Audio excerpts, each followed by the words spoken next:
Thank you once again for making Locked On Cougars your first view and or listen of the day. Hope you all are doing well out there. The BYU basketball program got even better news yesterday despite the win, but earlier on in the day yesterday, BYU added a new commitment in the 2026 recruiting cycle. Now, Chamberlain Burgess is a local prospect, played at Lone Peak High School and then has transferred since to Orem High School where he will play his senior season of basketball this upcoming fall and winter. And looking at the addition that Chamberlain Burgess adds to BYU in this recruiting class, in previous regimes at BYU, Dave Rose, Steve Cleveland, Chamberlain Burgess' commitment would be the crown jewel of the recruiting classes. But the crazy thing is, he could be just, like I said, the first domino to fall here for BYU in the 2026 cycle. I don't know how many of you saw it. You probably did. 24/7 Sports has what they call their, I'm blanking on it. Essentially, they kind of like put out like a guess of where these players are going to go. And it's an informed guess. Let's just put it that way. And AJ Dybantsa, it's crystal ball. That's what it is. They call it the crystal ball method. I had to look that up. But they have what they call the crystal ball. And AJ Dybantsa, the number one recruit in the 2026 recruiting cycle, is crystal balled to join your BYU Cougars. Now, if AJ Dybantsa pulls through on this and commits to BYU, he is the biggest commitment in BYU athletics history. Football, basketball, anything in between, he is bar none the best signing that BYU sports has quite literally ever seen. And that's the crazy thing about this, because once again, Chamberlain Burgess is not just another Joe out there. He is one of the top 150 athletes in the 2026 cycle, and he could be teaming up with an AJ Dybantsa. And if JJ Mandequit from Utah Prep, the star point guard, a really, really fine athlete in his own right, joins the BYU Hall, this 2026 recruiting class could be just absolute dynamite for BYU and could legitimately propel BYU from, okay, are they going to be an NCAA tournament Sweet 16 type team to are they a Final Four, if not a national title contender? That is the type of talent that BYU could haul in this 2026 cycle. Many of us out there, yours truly included, have watched BYU basketball for years flounder when it came to the postseason. This is a program, I take no enjoyment in saying this, that has the ignominious streak of being the most, they have the most NCAA tournament appearances without a Final Four berth. It's 30 plus at this point, and it's an absolutely just crazy stat to consider. The furthest they've made is the Elite Eight with Danny Ainge in 1980-81, and then obviously the Sweet 16 run with Jimmer Fredette and the woulda, coulda, shoulda with the Brandon Davies situation. But simple fact of the matter is BYU's postseason runs, if you want to call them that, are few and far between. But if you get the type of talent that BYU has in their potential grasp here in 2026, we are talking about just revolutionary type talent. AJ Dybantsa's recruiting ranking from 24/7 Sports is a perfect 100. He is considered to be the perfect prospect. You want comparison's sake of guys who have gotten that similar rating? You look at it. LeBron James. The who's who. I think Tracy McGrady had a 100 rating, and some of these guys made the immediate jump from high school to the NBA when that was a thing. And if that rule were in effect, I would think that AJ Dybantsa would absolutely have jumped right into the pro game. But BYU may be a major beneficiary because of that rule still existing that you have to be 1 year removed from high school to enter the NBA draft. It will be an interesting race to see how it all goes down, but I hope that BYU can pull off AJ Dybantsa. But that brings me to where I want to talk a little bit about yesterday's announcement.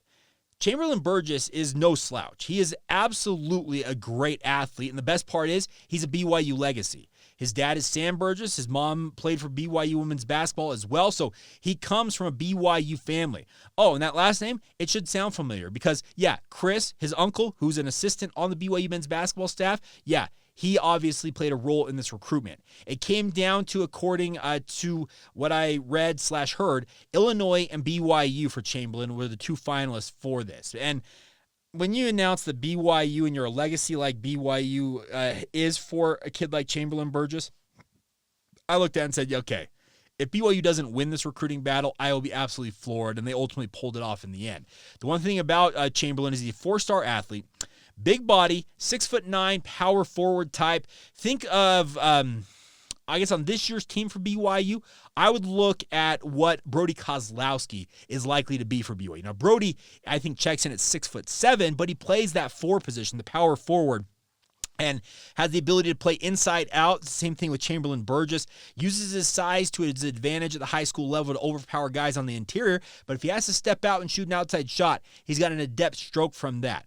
Now, the other thing I will add to this is that Chamberlain Burgess is a guy you're going to have to put on the back burner when it comes to anticipating what he could do for BYU basketball, because he intends to leave on a mission for the Church of Jesus Christ of Latter-day Saints immediately out of high school and then enroll at BYU. That would be in, I guess, 2027 if all goes according to plan. So he is one of those guys that you're going to have to wait to see, but I really do look at this. His dad, Josh, and Ashley, both, mom Ashley, both played at BYU. He grew up knowing what BYU is all about. He's 4 stars with 24/7 Sports and ESPN. I really do look at this as just another piece in the puzzle for BYU, albeit one that you're going to have to, like I said, wait on to see for a few years. I think that Kevin Young is doing an incredible job on the recruiting front. And if he can go out and collect the type of talent, once again, that's available to him in this upcoming recruiting cycle, and even on into the 2027 class and beyond, we're looking at a guy who could have an extended run of just absolutely elite teams and maybe some of the best teams in BYU basketball history. And the hope is that with all that talent, it obviously lends itself to BYU making a deep run in the NCAA tournament, realizing that long-awaited debut in the Final Four maybe at some point down the line, and heaven forbid, winning a national title, cutting down the nets for the BYU basketball program. It's all on the table here for BYU. Remember, we talk about in football all the time that BYU won a national title 40 years ago, and the powers that be conspired after that to say that that will never happen again. It has taken 40 years for BYU to position themselves in football to be back where they could win a national championship. In basketball, the doors have been open. Let's be clear. The NCAA tournament does not conspire against you outside of maybe some seeding situations that you can't win the national title. If you can make a Cinderella run, you can win it all. That door is open to you. But now as a Big 12 program, BYU has the ability to get the right type of athletes, if not the best athlete in this upcoming recruiting cycle, and utilize that to their advantage in pursuit of a national title. I think Kevin Young has extremely ambitious plans to lead BYU to heights hitherto never seen in Provo, Utah. And I, for one, am here for it. I would love nothing more. I still believe BYU is a football school at heart because, come on, BYU football packs 64,000 plus into the LaVell Edwards Stadium, and Marriott Center holds, 18 and change? Yeah, the interest in BYU football will always be chief, it feels like, in Provo, but there's no reason to think that BYU basketball, speaking of the basketball programs, men's and women's, I should probably acknowledge here, can't go running right in lockstep with BYU football. We all want to see BYU on the biggest stages, having the brightest lights on them and having success along the way. I, for one, I'm here for it. If Kevin Young can pull this off and absolutely do what I think he intends to do as head coach at BYU, it's going to be a really, really fun tenure for him. And who knows? Maybe it's an audition for him to get back to the NBA as a head coach in the NBA at some point down the line. But for however long he's in Provo, Utah, it sure feels like good times are about to roll and they could have an extended run, even with you having to turn over some of that talent, because we all acknowledge the fact that a guy like AJ Dybantsa, he's here at BYU if he does pick the Cougars for 7-8 months at the most, and he's off to the NBA. But him coming to BYU would be just absolutely revolutionary, and I want to see it happen. I cannot wait to see some of the reactions from the national media if AJ Dybantsa picks little old Brigham Young University for where he's going to play his college basketball. Let's freaking go. I'm all on board with that storyline.